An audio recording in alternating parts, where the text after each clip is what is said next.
Don't mind me. Just playing some SAO Lost song. You know, that real handheld gaming. Check me out. Jammer, PS Vita.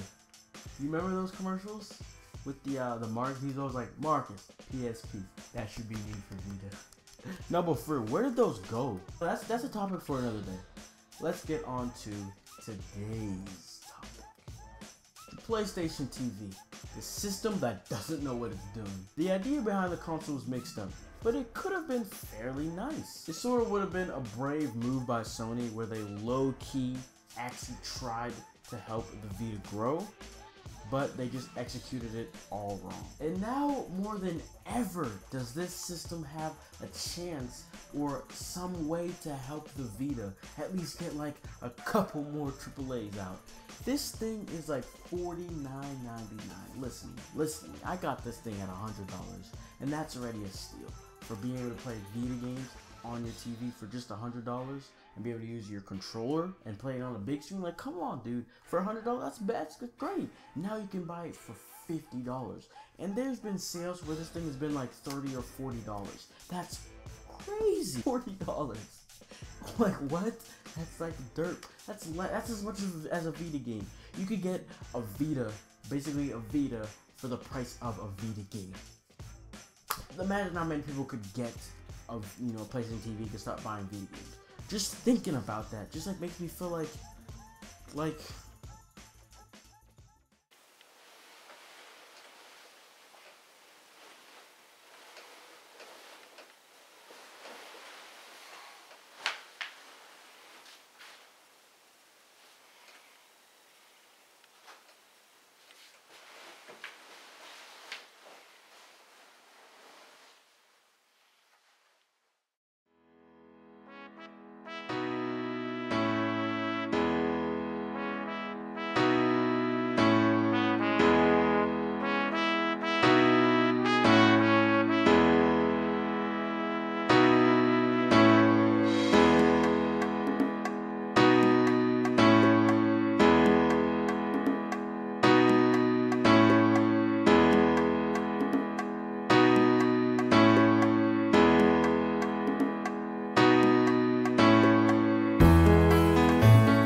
oh, I think that I found myself a savior. She is not that pricey when you need her. Oh, I think that I found myself a savior. She is not that pricey when you need her. It plays like a console, recording gameplay for you and your mother. Yeah, cause it's super slim and cheap, less than 50 on the street. There ain't no better thing to buy, but you can only play some games like Freedom Wars, so sacrifice Delta. There's some others, but that's all you really need. And oh, I think that I found myself a savior. She is not that pricey when you need her. Oh, I think that I found myself a savior.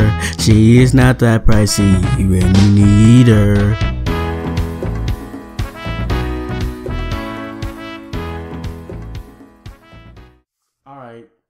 Alright, young Jay. You need to relax. Chill out, young Jay. Maybe he's exaggerating a little bit, but you get the idea. $40 for this? Come on, dude. The problem seems as if Sony's main target with this system was the whole fact of, whoa, you can take this, put it upstairs while your PS4 is downstairs, remote play your PS4.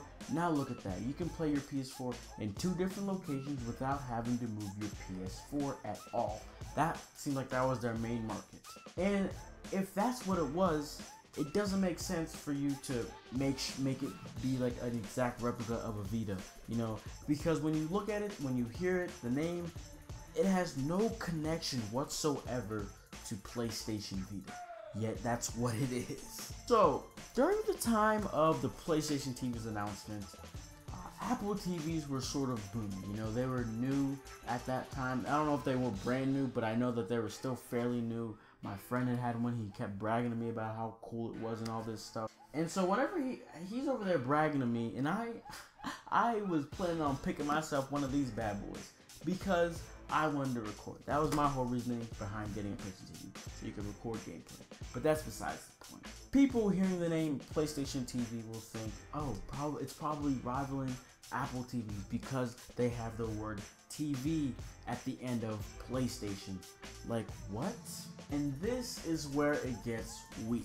The original name was PS Vita TV, which was released in Japan only. And mainly the reason why they did that is because in Japan, having the word PS Vita doesn't cause confusion. You know what I mean? It doesn't cause confusion. It doesn't cause questions. It doesn't cause anything. All it causes is hype. It literally causes hype. Having Vita in the name of it in Japan was a good thing. It was a good marketing scheme. Not only was it a good marketing scheme, but it also didn't bring any confusion, like I said, about, oh, is Sony trying to rival Apple's Apple TV? No, it's basically what the name says, a PS Vita on your TV. You know, no confusion is started at all. So whether you know what a Vita is in Japan or not, it wouldn't confuse you at all. You would know what you're buying. That right there, that whole situation that they have, that's where the root of this whole system selling point in the US got messed up. So now that I've told you the problem, let me tell you what I think about it. Let me tell you the answers. Let me enlighten you. Giving it the name TV at the end with PlayStation at the front, combining them two to get PlayStation TV, that is awful. That's awful. Why? Because PlayStation TV, that sounds so important. That sounds like something is so serious with this console, with this system that they're trying to sell. It makes it seem like it's something very big in the PlayStation ecosystem. When in reality, the thing is nothing. It's mysterious. It's unknown to anybody. This console was nothing to be, you know, compared to an Apple TV. None of it should be compared to an Apple TV because it's not trying to be it. Apple TV is a streaming service. The main part of the streaming service was okay to stream movies, but Apple TV lets you have the ability to use Hulu, Netflix, some other stuff that's irrelevant we don't care about here. And the PlayStation TV forced you to use Sony's streaming method, or streaming method. I think that's what they called it, but it's not. I don't think it's actually streaming. First off, I don't know a single soul who uses Sony's video section of the PlayStation Store, I guess, on Vita or PS4. I don't know anyone who gets movies from them. So like I said, this is where just everything gets twisted, man. Apple TV's main, you know, kind of thing that grabbed you was its freedom, alright? You could either use Netflix, Hulu, if you had those accounts, or you could use Apple's streaming service, where that you could get movies. But you see, Apple's way of doing this was, okay, when you turn on the Apple TV, the first thing you see are Apple's type of streaming services, alright? Now this is where the PlayStation TV messes up. All they did was copy and paste the Vita's UI onto it. And first off, that's already bad because, you know, with the name PlayStation TV and then they see something like that, they'll be like, what am I looking at? What's going on here? But then Apple, what they did was they made it simple. They actually did it pretty well because they had new movies right there for you, while Netflix doesn't update as much. You know, Netflix takes a little bit for it to come to its, you know, program thing. But Apple TV, they had the newest like movies right when they came on DVD. I think you were able to like rent the thing or buy it, you know, and they made sure that you saw it right away. So someone that's like not very tech savvy, it's like, oh, I'll buy it. I don't care. I want to watch this right now, you know. But then for PlayStation TV, you gotta go to the PlayStation Store. You gotta go to the video tab. And you gotta finally, you know, search what you're looking for. Wow, Apple TV's UI was, you know, meant for that stuff. So that's sort of like the first clue of, you know, this isn't in that market. It's not supposed to be in that whole streaming service market. You know, it's not made for that. But what truly boggles my mind is how Sony launched this system with like little to no support. You know, like, okay, Vita wise, when they launched it, they did have some type of support. They did have commercials. They did have all that stuff. But then PlayStation TV, there was probably like 2-3 commercials that played for like a month or so, and after that they're like, you know what, just forget about it. Forget about it. That's basically what they said. Like, why did they even bother to release this console?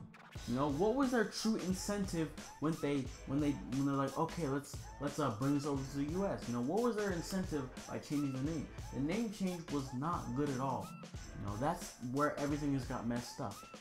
So I really don't know what audience they were trying to pinpoint. The streaming, or like basically what audience and what market? All right, are they trying to go to the streaming services where it's similar to Apple TVs, or are they trying to just make it I don't know, like a PS Vita on TV? Like, why would they want to put it on? Why would they want to take a Vita and just put it on TV? If the thing's not doing good in the US, what's putting it on TV gonna do? You know, what's that gonna accomplish? It's not gonna do that much. It all really just doesn't make sense to me. It really doesn't. It's just weird, you know. The system, I just never seen anything like this. Never ever seen anything like this. But now I want to hear what you guys have to say. I want you guys to let me know what you think the PlayStation TV was supposed to do in the US. You know, like I said, the name change messed everything up. You know, it was supposed to be just a PS Vita on your TV, but then PlayStation TV makes it seem like it's something bigger than it really is. That's where they messed up. So let me hear your thoughts in the comments below, squad. I'd like to hear you guys out, and be sure to leave a like. 300,000. I'm just kidding. I don't know what that is. Be sure to leave a like. Subscribe if you want to see more videos like this, and tell me how bad Young Jay was. Anyway, squad, I'm out.